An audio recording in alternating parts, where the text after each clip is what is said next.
अस्सलाम वालेकुम। ओके जी, तो हम intracranial complications of suppurative otitis media पढ़ रहे थे, जिसमें नेक्स्ट कॉम्प्लिकेशन आ गई हमारी लेटरल साइनस थ्रोम्बोफिलेटस, या फिर जिसको हम सिगमोइड साइनस थ्रोम्बोसिस भी कह रहे होते हैं। सिगमोइड साइनस और लेटरल साइनस एक ही चीज़ है। जो हमारा सिगमोइड साइनस होता है ना, उसको हम लेटरल साइनस भी कह रहे होते हैं। अब इस कंडीशन को हम नाम से समझने की कोशिश करते हैं। थ्रोम्बो मीन्स मतलब इसके अंदर थ्रोम्बस भी बन रहा होगा, और साथ में फेब्लाइटस मतलब हमारी इन्फ्लेमेशन हो रही होगी साइनस की। जो साइनस की वाल होगी ना, इनर वाल होगी, उसकी इन्फ्लेमेशन हो रही होगी। तो ये सारा कंटिन्यू करने से पहले हम ना ड्यूरल वीनस साइनसिस एक दफ़ा ना रिव्यू कर लेते हैं इसकी एनाटॉमी का। आप लोगों को पता है, अगर ये हमारा सिगमेंट साइनस आ रहा है, यहाँ पे ही हमारा ईयर प्रेजेंट है, ठीक है। इसके एक्सटर्नल रेटिकुलम है, फिर हमारा मिडल ईयर आ रहा होता है, फिर हमारा सारा इंटरनल ईयर आ रहा होता है, फिर यहाँ पे हमारी मस्टर्ड कैविटी है। तो इस वजह से हमारे सिगमेंट साइनस के ही सबसे ज़्यादा खतरात होते हैं। सबसे पहले ये इन्फेक्ट होगी यहाँ से, हमारे मस्टर्ड से, मिडल ईयर से या इनर ईयर से, ठीक है। और उसके बाद जो हमारा सारा ड्यूरल वीनस साइनसिस है, उसमें आ रहे होते हैं हमारे ट्रांसफर साइनस आ रहे होते हैं, ठीक है। फिर एक स्ट्रेट साइनस बन रहा होता है जो इन्फीरियर सैजिटल साइनस में जा रहा होता है। फिर एक हमारा सुपीरियर सैजिटल साइनस होता है, ठीक है। ये हमारा सारा आ गया पीछे वाले एरिया का साइनस सिस्टम आ गया, जो ड्यूरल साइनस सिस्टम है। उसके बाद फिर हमारा एक आगे वाला ब्रेन का साइनस सिस्टम होता है। अगर यहाँ से मिसाल के तौर पर हमारी अगर आइज ड्रेन हो रही होंगी, यहाँ से हमारा आपको पता है यहाँ पे हमारी ग्लैंड प्रेजेंट होगी, इसको हाइपोफिजियल ग्लैंड कह रहे होते हैं, पिट्यूटरी ग्लैंड कह रहे होते हैं, वो ड्रेन हो रही होगी। वो सारा का सारा हमारा कैवर्नस साइनस के अंदर जा रहा होगा, ठीक है। फिर जो हमारा कैवर्नस साइनस होता है वो हमारा inferior petrosal sinus, superior sagittal sinus के साथ पीछे वाले ब्रेन के साथ अटैच होता है, ठीक है। ओवरऑल सारा का सारा जो हमारा ड्यूरल वीनस साइनसिस है ना, वो आके ड्रेन हो रहे होते हैं हमारे इंटरनल जुगुलर वेन के अंदर, ठीक है। सारे के सारे इसके ड्रेन होंगे और हमारे इंटरनल जुगुलर वेन नीचे जाके हमारी हार्ट में ये ब्लड को भेज देंगी। आर्टरी से हमारा ब्लड आ रहा था साफ खून, ठीक है। इसमें ऑक्सीजन न्यूट्रिएंट्स वगैरह होते हैं, वो सारा कुछ हमें मिलता है। उसके बाद सारा का सारा जो हमारा ब्लड है वो जाता है हमारा ड्यूरल वीनस साइनसिस के अंदर। ड्यूरल वीनस साइनसिस के बाद वो हमारा जा रहा होता है हार्ट के अंदर थ्रू इंटरनल जुगुलर वेन, ठीक है। एनाटॉमी आपको समझ आ गई। अब हम एक दफ़ा देख लेते हैं कि जो हमारे ड्यूरल वीनस साइनसिस बन रहे हैं ना, वो बन किस स्ट्रक्चर के अंदर रहे होते हैं। मैंने आप लोगों को जब एनाटॉमी पढ़ाई थी मेनिंजेस की, जब मैंने बताया था कि हमारा ड्यूरा मैटर होता है, रेक्टल मैटर होता है, पाया मैटर होता है, ठीक है। जो ड्यूरा मैटर होता है उसकी दो लेयर्स होती हैं, पेरियोस्टियल लेयर होती है और मेनिंजियल लेयर होती है।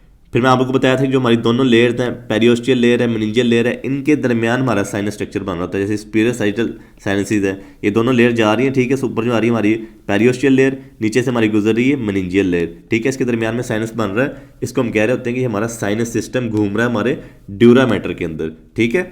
उसके बाद सिगमोइड साइनस थ्रोम्बोसिस की एटियोलॉजी देख लेते हैं, मतलब इसका कोज क्या है। एक तो होगा हमारा एक्यूट क्वाल्सेंट मस्टर्डाइटिस, जो मैं आप लोगों को बताया था कि इसके अंदर हमारी काफ़ी ज़्यादा पस भर रही होती है मस्टर्ड के अंदर, और इसके बड़े स्वेयर सिम्टम्स आ रहे होते हैं। फिर ये मास्क मस्टर्ड की वजह से भी हो सकता है। मास्क मस्टर्ड इसमें आप लोगों को बताया था मैंने कि कोई सिम्टम नहीं आ रहे होते, लेकिन ये भी बहुत स्वेयर कंडीशन होती है। या फिर हमारा क्रॉनिक सपोरेटिव ओटाइटिस मीडिया की वजह से हो सकता है। क्रॉनिक सपोरेटिव ओटाइटिस मीडिया इसके अंदर हमारे कोलेस्टिटोमा बन रहे होंगे, ठीक है। उसके बाद जो हमारी सिगमोइड साइनस थ्रोम्बोसिस की पैथोलॉजी है ना, वो भी 4 स्टेजेस पे डिवाइड है। जैसे हमारी ऑटोजेनिक ब्रेन एब्सेस की 4 स्टेजेस बन रही थी, लेकिन इसकी स्टेजेस डिफरेंट है।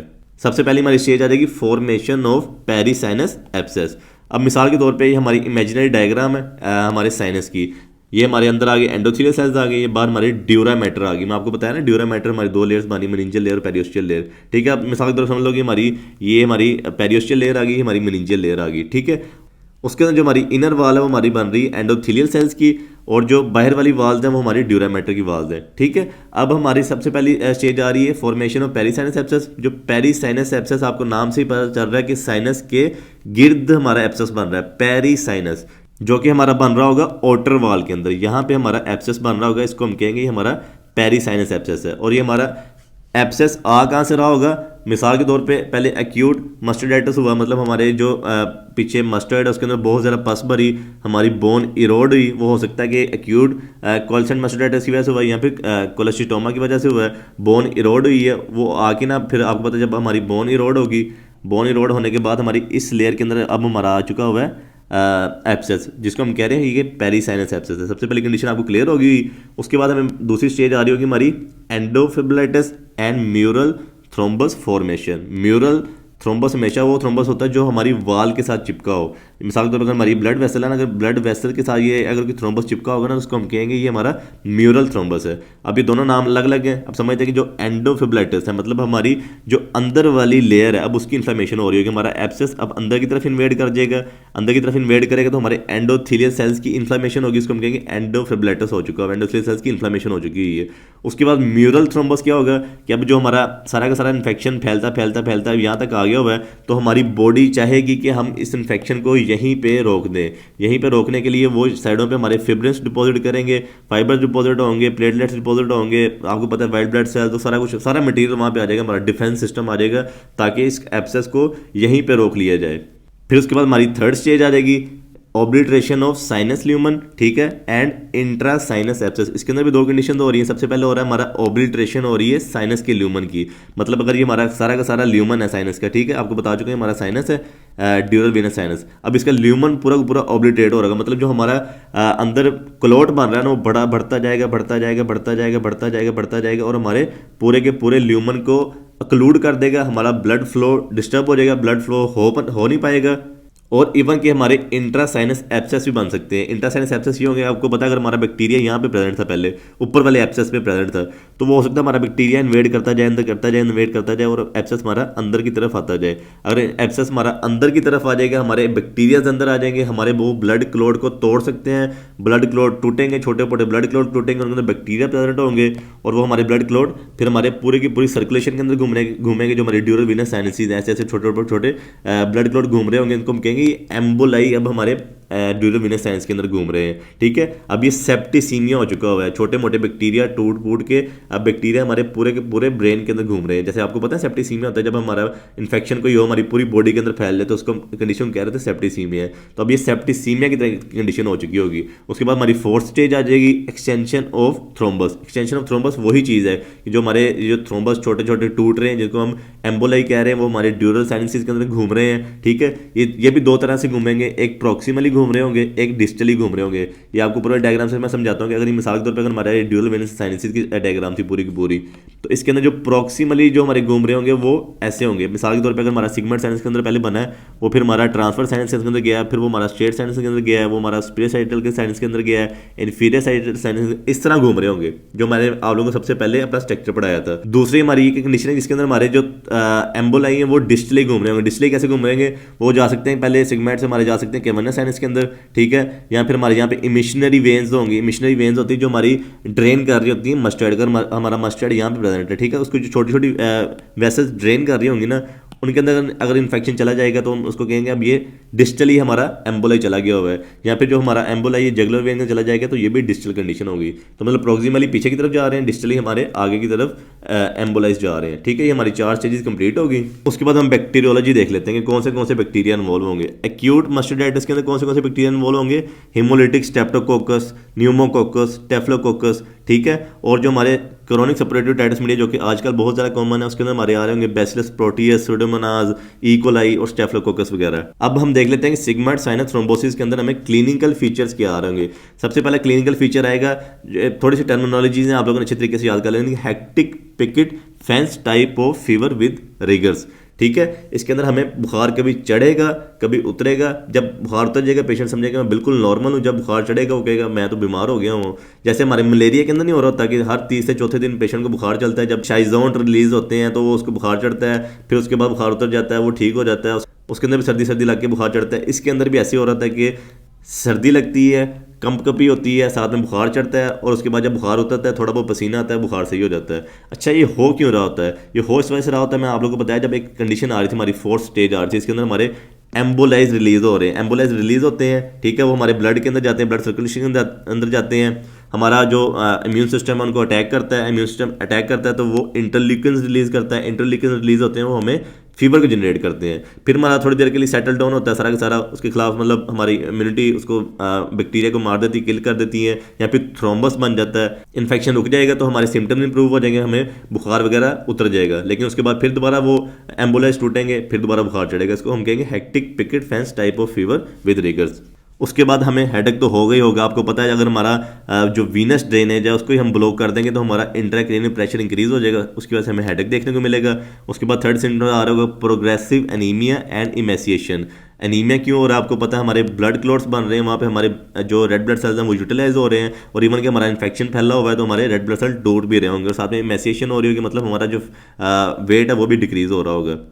उसके बाद हमें ग्रीजिंगर साइन देखने को मिलेगा। ग्रीजिंगर साइन को अगर आपने आसान अल्फाज में कहना हो ना तो आपने कहना अगर ये हमारा मिसाल के तौर पे मस्टर्ड है, ठीक है, ये हमारी मस्टर्ड है, उसके पीछे पिटिंग एडीमा होगा, ठीक है। ये पिटिंग एडीमा क्यों हो रहा है मैं आपको ऊपर ही बताया कि जो हमारी डिजिटल एम्बुलस ट्रांसफ़र हो रहा है, जो आपको बताया यहाँ पे अगर हमारा डिजिटली एम्बुलाई जा रहा है तो वो डिजिटली जाता है, पहले हमारी मिशनरी वेन्स के अंदर जा रहा होता है, फिर हमारे कैवर्नस साइनस के अंदर जा रहा होता है। जब हमारी मिशनरी वेन्स के अंदर जाएगा तो आपको पता है वहाँ पे हमारा एडीमा होगा, एडीमा होगा तो यहाँ पे एडीमा, और अगर हमारी ये मिशनरी वेन्स थी, ठीक है, इसके अंदर हमारा एम्बुलाई आ चुका हुआ है, यहाँ पे एडीमा होगा, स्वेलिंग होगी, बहुत ज़्यादा स्वेलिंग होगी। अगर बाहर से आप हाथ लगा के देखोगे तो यहाँ पे हमें पेटिक एडीमा देखने को मिल रहा होगा हमारे मस्टर्ड के पीछे, तो उस कंडीशन को हम कह रहे होते हैं कि ये हमारा ग्रिजिंगर साइन है।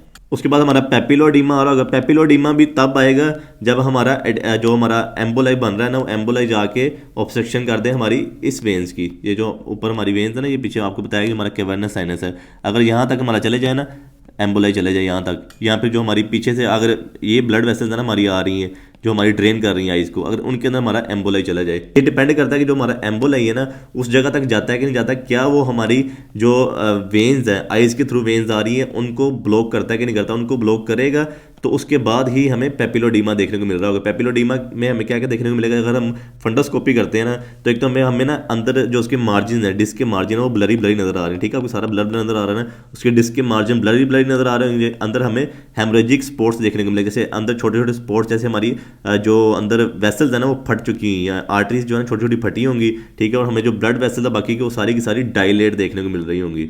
उसके बाद हमारा आ जाएगा टोबे आई टेस्ट। टोबे आई टेस्ट में ना हमें मैनोमीटर यूज़ कर रहे होते हैं, एक डिवाइस है जिसके जरिए ना हम CSF का प्रेशर मेजर कर रहे होते हैं। इसके अंदर ना मैनुअली जो जगुलर वेन्स आपको गले में नज़र आ रही होती हैं, हम पहले राइट साइड की जगुलर वेन को दबाते हैं और साथ में मैनोमीटर से मेजर करते हैं कि हमारा जो CSF का प्रेशर है वो इंक्रीज़ हुआ है कि नहीं हुआ है।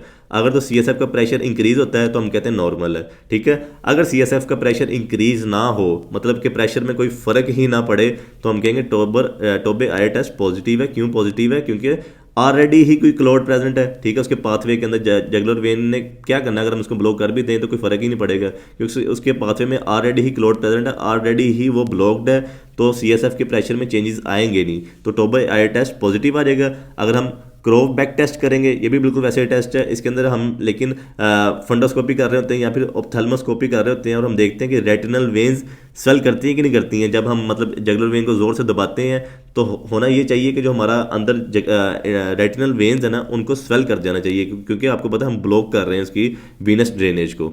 लेकिन अंदर अगर क्लॉट प्रेजेंट होगा तो वो ऑलरेडी ही जो हमारी वेन्स हैं वो डायलेटेड होंगी, उनमें कोई फ़र्क ही नहीं नज़र आएगा हमें। उसके बाद अगर हमारा क्लोड जो मतलब एम्बोलाई पहले बनता है, फिर वो आके हमारे जगुलर वेन में आ जाए, जगुलर वेन में आए और वहाँ पे क्लोटिंग हो जाए, हमारी जगुलर वेन पूरी की पूरी ब्लॉक हो जाए, तो आपको पता है हमारी पूरी की पूरी जगुलर वेन के अंदर स्वेलिंग देखने को मिलेगी, जगुलर वेन टेंडर हो जाएगी, हमें टेंडरनेस देखने को मिलेगी। जगुलर वेन को गर्दन पे भी हम अगर जगुलर वेन को ऊपर रब करते हैं ना तो हमें टेंडरनेस देखने को मिलेगी, और इवन के हमारा इन्फेक्शन निकल के हमारी लिम्फाइड्स के अंदर जा सकता है, लिम्फ नोड्स के अंदर आपको पता है सारी लिम्फ नोड साइडों पर प्रेजेंट होती है हमारी जगुलर वेन के, पूरी चेन होती है ये। अगर इनके अंदर इन्फेक्शन चला गया तो ये हमारी लिम्फ नोड स्वेल्स कर जाएंगी, ठीक है। अगर ये मिसाल के तौर पे मैं राइट साइड की आपको जगुलर वेन दिखा रहा था, तो राइट साइड की जगुलर वेन इतनी बड़ी स्वेल हो जाएगी, मोटी हो जाएगी, हमारी गर्दन खुद ब खुद ही लेफ्ट साइड पे मुड़ जाएगी। उस कंडीशन को हम कह रहे होंगे ये हो गया टॉर्टिकुलस, ठीक है। अब हम नेक्स्ट वीडियो में पढ़ते हैं investigation and treatment of sigmoid sinus thrombosis.